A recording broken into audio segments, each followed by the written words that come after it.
भगवान से लड़ने आया, भगवान ने इसका संहार कर दिया। यहीं पर प्रभु का नाम मुरारी पड़ गया। बोले मुरारी भगवान की। भगवान ने सत्यभामा को कैद से निकाला। अब ये नरकासुर धनुष बाण लेकर के दौड़ा। भगवान ने सत्यभामा को धनुष दिया। भगवान ने नरकासुर के बाणों को रोका और सत्यभामा के बाणों ने नरकासुर का प्राणांत कर दिया। जब नरकासुर मारा गया तो 16,100 कन्याएं एक पर्वत पर चढ़ गई और कहने लगी, कन्हैया मैं शपथ में कूद करके मर जाऊंगी, क्योंकि संसार का कोई राजकुमार मेरे से विवाह नहीं करेगा। भगवान ने कहा, देवियों जिसका कोई नहीं होता उसका परमात्मा होता है, चलो मैं तुम सभी के साथ विवाह करूंगा। और भगवान 16,100 कन्याओं को लेकर के द्वारिका आए। मंडप गाड़ा जाता है और परीक्षित महाराज 16,100 के साथ भगवान विवाह कर लेते हैं। कितने विवाह हो गए? 108। और राधा रानी को लगा दो 109। और कुब्जा भी भगवान को पति मानती थी 9.5। और जानते हो सभी रानियों के द्वारा 10 बालक हुए। कितने? और एक एक कन्या हुई। अब 11 गुणित 16,108 करो कितनी संतान? काय मास्टर साहब जी? 16,108 गुणित 11 कितना अनुसार आएगा?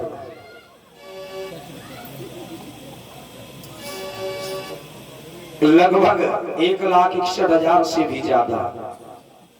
इतना बड़ा भगवान का परिवार। परीक्षित जी तुम्हारे कितने बच्चे हैं? 3।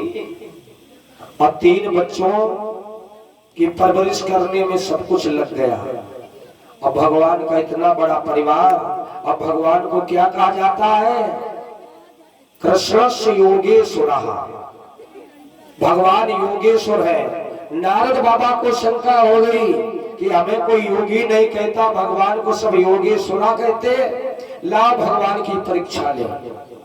नारद बाबा भगवान की परीक्षा लेने द्वारिका पहुंचे और सोचा कि 16,108 के बीच में कन्हैया कैसे रहते होंगे। पहले रुक्मिणी के यहाँ पहुंचे, वहां भगवान नहा रहे।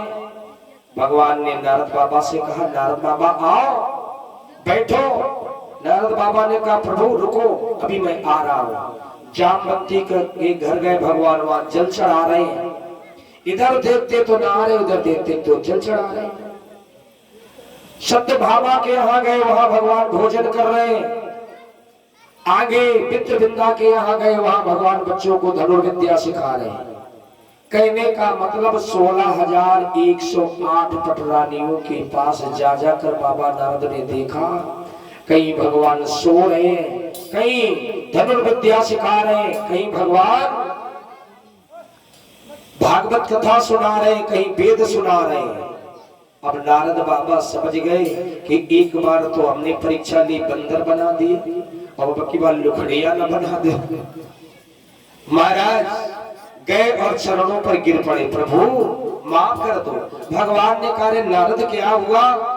नारद कहने लगे, प्रभु हो तो सब कुछ गया, हमें त्रेता की बात याद है, तुमने हमें बंदर बना दिया था। भगवान ने कहा, तुमने तो वरदान मांगा था, जैविद हो नाते तुम्हारा करो सुवेग दास मैं तो। अब की बार क्या कामना है? बाबा नारद ने कहा, प्रभु मैं आपकी परीक्षा ले रहा था, लेकिन प्रभु मेरी शंका दूर हो गई। इस प्रकार नारद बाबा की शंका दूर होती है।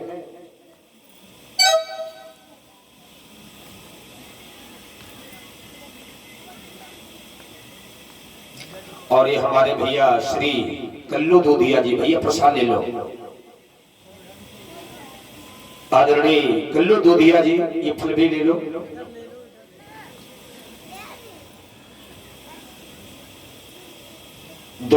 एक पुत्र भेंट कर रहे हैं, फलों का दान कर रहे हैं।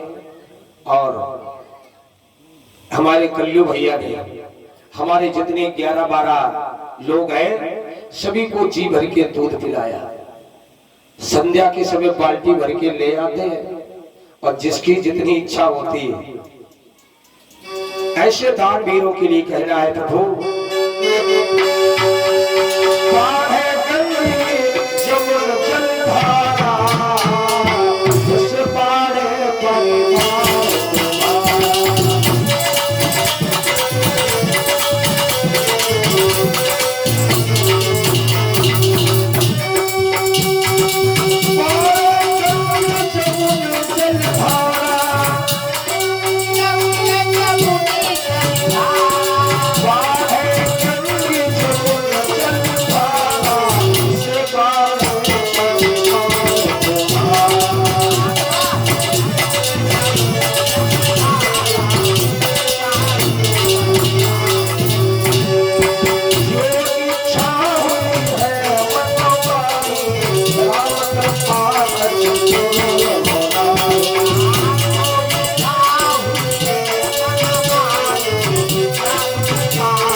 की कथा है उद्धव गोपी संवाद। मेरे श्रोता बंधु, जब भगवान श्याम सुंदर परीक्षित महाराज 7 साल 20 दिन के हैं, एक दिन भगवान कन्हैया बंसी पट पर गए। राधा ने भगवान को लौटने नहीं दिया। 2 दिन हो गए, ब्रज के बालक सब रो रहे हैं। दामा रो रहा है, यशोदा मैया मेरा कन्हैया कहां चला गया? कन्हैया जब तक नहीं मिलेंगे तब तक मैं भोजन नहीं करूंगा। रो रहा और मैया को मालूम है कि कन्हैया बरसाने में है। कहां है? बरसाने में है। और ये दामा ढूंढता हुआ चिल्लाता हुआ मेरा श्याम, मेरे केशव, अरे मेरे गोविंद मुझे दर्शन दे दो। अगर दर्शन नहीं दोगे मैं भोजन नहीं करूंगा। 2 दिन हो गए। बंसी पट पर राधा कन्हैया के साथ बातें कर रही अनेकानेक सखियां। दामा रो रहा है, अरे राधा मेरे श्याम को दिखा दो, मेरे कन्हैया को दिखा दो। राधा ने मिलने नहीं दिया। दामा ने श्राप दे दिया, अरे राधा तू मुझे कन्हैया से मिलने नहीं दे रही है, मैं श्राप दे रहा हूं। कन्हैया से तेरा 100 साल तक मिलन नहीं होगा। महाराज इतना बड़ा दामा ने श्राप दे दिया कि श्याम, राधा तू मेरे श्याम को मुझसे मिलने नहीं दे रही है। ये 2 दिन हमारे कैसे गुजरे मेरे दिल से पूछो। मैं तुझे इतना बड़ा श्राप दे रहा हूं, 100 साल तक कन्हैया से मिल नहीं पाओगे। अब भगवान ने विचार किया, अगर मैंने दामा का श्राप स्वीकार नहीं किया तो लोग मुझे भक्त वात्सल नहीं कहेंगे, और राधा जैसी देवी को मैं 100 साल का वियोग कैसे दूंगा। लेकिन भगवान ने वो श्राप स्वीकार कर लिया। इसी कारण राधा रानी को 100 साल का वियोग लग गया। मेरे श्रोता बंधु, भगवान जब चले थे तो परसों का वादा करके आए थे, लेकिन परसों की परसें व्यतीत हो गई। भगवान लौट करके वृंदावन नहीं गए। और जब से भगवान नहीं गए, वृंदावन में हजारों बालक हैं, हजारों ग्वाला हैं। सवेरा होता है, यमुना के तट पर भूखे प्यासे बैठ जाते हैं, दिन भर देखा करते हैं। कन्हैया आज तो आता होगा, लेकिन संध्या होती है रो करके घर चले जाते हैं। ऐसे महाराज प्रतिदिन यही करते हैं। और जब से भगवान गए तब से हजारों देवियां न खाती है न पीती है, रात दिन रोया करती है। आज फागुन महीना लागो रे सखी खेले आबीर सखी खेले भाई भाई मारे सारा बोल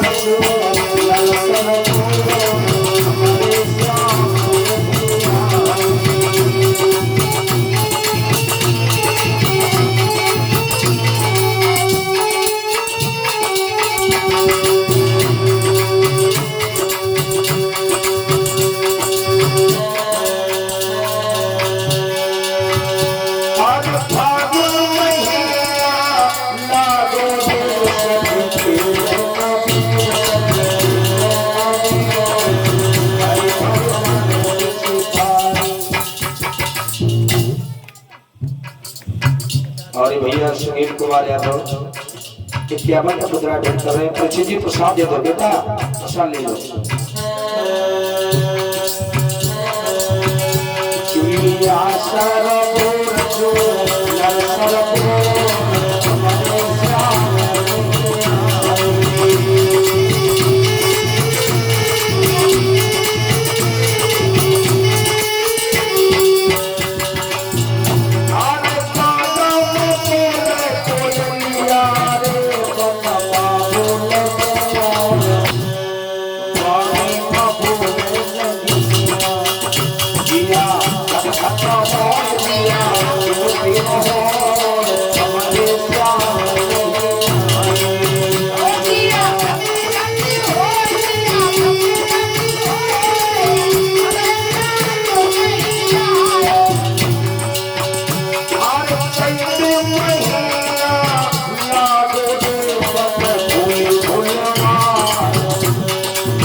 आर्यन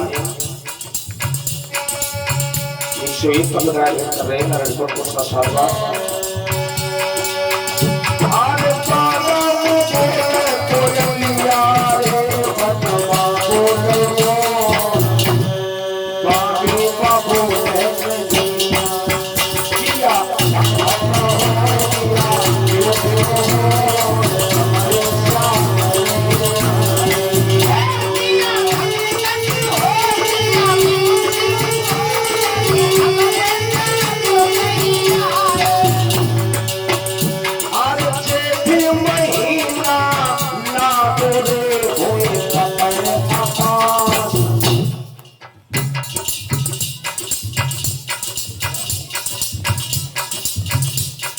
और विद्या आराध्या के द्वारा 51 का मुद्रा प्रदान नारायणपुर को साधवा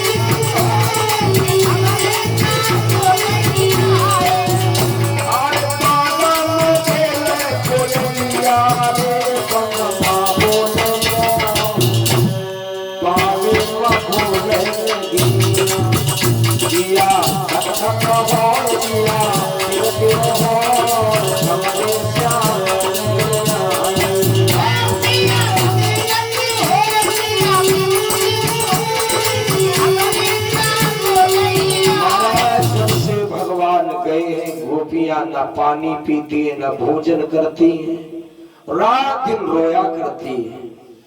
मेरे श्रोता बंधुओं, भगवान कन्हैया के दो मित्र हुए, एक सुदामा, दूसरे उद्धव। तो भगवान ने कहा इनका सत्संग गोपियों से करवा दिया जाए। भगवान कन्हैया ने एक दिन उद्धव से कहा, उद्धव और सभी माताएं बहनें, अगर अपने गांव की कथा सुनना चाहती है तो हमारा YouTube चैनल है अनिल कुमार शास्त्री, ग्राम भवानीपुर, कानपुर नगर। अपने ग्राम की ये पवित्र पावन कथा इस चैनल पर सुन सकते हैं। क्या नाम है महाराज? प्रसाद लो महाराज।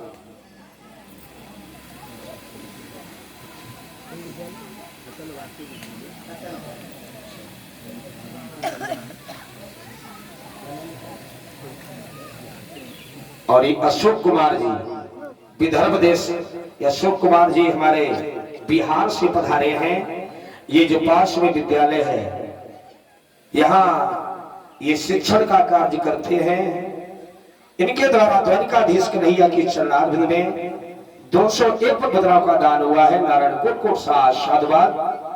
मेरे श्रोता बंधुओं, जब उद्धव को अभिमान आ गया, भगवान समझ गए उद्धव को अब सत्संग की जरूरत है। बिना सत्संग के कोई भवसागर से पार नहीं हो सकता है, ऐसा कहा गया है। तुलसी बाबा ने लिखा है, और ये हमारे भैया क्या नाम है, शैलेंद्र जी 101 पर मुद्रा भेंट कर रहे। नारायण को साधुवाद। बिन सत्संग विवेक न होई, राम कृपा बिन सत्संग विवेक न होई, राम कृपा बिन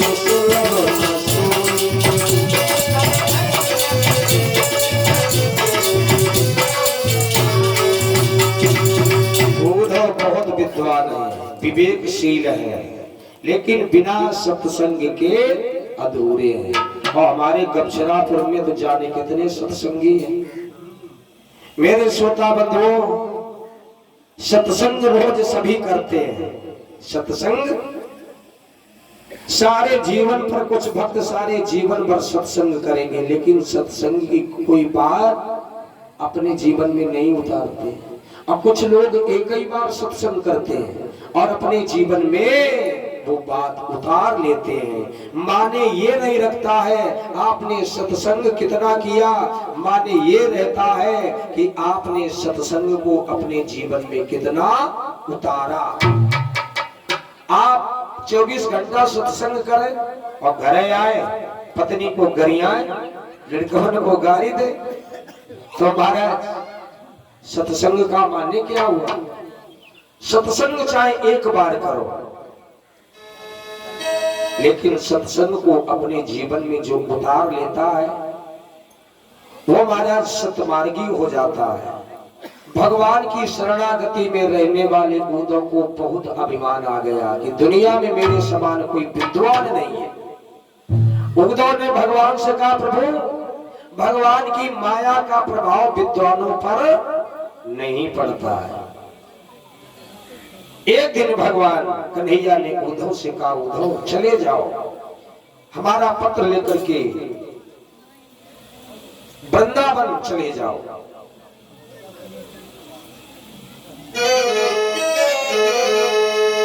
उद्धव वृंदावन जइयो, जाय के राधा सो कहियो, याद करत तेरी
तो देववाणी बोलता हूं और हमारी देववाणी गोपियां